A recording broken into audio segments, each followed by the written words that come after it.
क्या आपको भी शोल्डर पेन रात में सोने नहीं देता, या आपको आपका कंधा इस्तेमाल करने में या मूव करने में तकलीफ होती है? हो सकता है ये ऑस्टियोआर्थराइटिस नहीं बल्कि कुछ और हो, जिसे हम फ्रोजन शोल्डर कहते हैं। जानते हैं आज what is frozen shoulder? Normally हमारा शोल्डर जॉइंट बना होता है, ये मूविंग कंपोनेंट जिसे हम कहते हैं ह्यूमरस, और एक फिक्स कंपोनेंट जिसे हम कहते हैं क्लिनोइड कैविटी। अब इन दोनों के आजू बाजू में होती है बहुत सारी मसल्स, रोटेटर कफ टेंडन्स और कैप्सूल।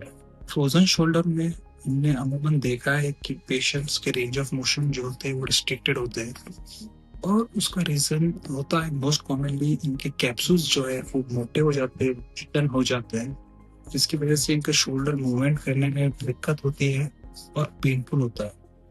खासकर अब अगर देखेंगे कुछ पेशेंट्स में इनको पीठ में हाथ ले जाना, लेडीज में चोटियां बांधना, जेंट्स में शर्ट पहनने में बहुत दिक्कत होती है, और ऐसे लोगों को रात में शोल्डर की वजह से सोने में बहुत दिक्कत होती है। तो ये कॉमनली हमने नोटिस किया है अबव 45-50 इयर्स, मेल और फीमेल इक्वली। और इसके अलावा जिन पेशेंट्स को डायबिटीज होता है, जिन पेशेंट्स की पहले कोई शोल्डर सर्जरी हो रखी है, पहले कोई शोल्डर इंजरी हो रखी है जिसको उन्होंने निगलेक्ट किया है, अब इसके ट्रीटमेंट पे आते हैं। नॉर्मली जब पेशेंट पहली बार हमारे पास आता है तो हम उनको पेन किलर देते हैं ताकि उनका पेन कम हो जाए।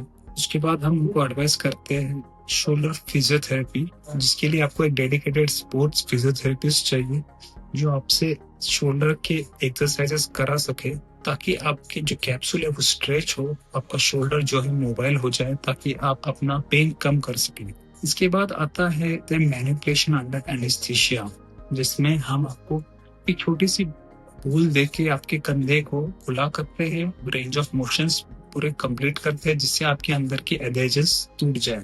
लेकिन बहुत से केसेस में ऐसा देखा गया है कुछ पेशेंट्स में range of motion under anaesthesia करने के बाद ह्यूमरस फ्रैक्चर्स भी हो चुके हैं। सो अभी जो है हम जो यूज करते हैं उसे कहते हैं हाइड्रोडिस्टेंशन या हाइड्रोडाइलेटेशन। इसमें हम आपके कंधे में एक बारीक सुई डाल के एक 25 से 30 ml तक का नॉर्मल सलाइन या स्टेराइल फ्लूइड अंदर डालते हैं, जिससे आपका शोल्डर जॉइंट ओपन अप हो जाए, जो अधेचन है, जो थिकन कैप्सूल है, वो ओपन अप हो जाए और आपके शोल्डर मूवमेंट करना इजी। अगर ये सब करने के बाद भी आपका शोल्डर रिस्पॉन्ड नहीं कर रहा है तो लास्ट ऑप्शन होता है सर्जरी, जिसमें हम यूज करते हैं आर्थ्रोस्कोपी। आपके शोल्डर जॉइंट में आगे एक चीरा, पीछे एक चीरा और साइड में एक दो चीरा लगा के स्पेशल इंस्ट्रूमेंट जिसे हम आरएफ पॉटरी कहते हैं, उससे ये शोल्डर जॉइंट की जो मसल, जो थिकन कैप्सूल है, उसको हम कट करके आपके शोल्डर को रिलीज करते हैं।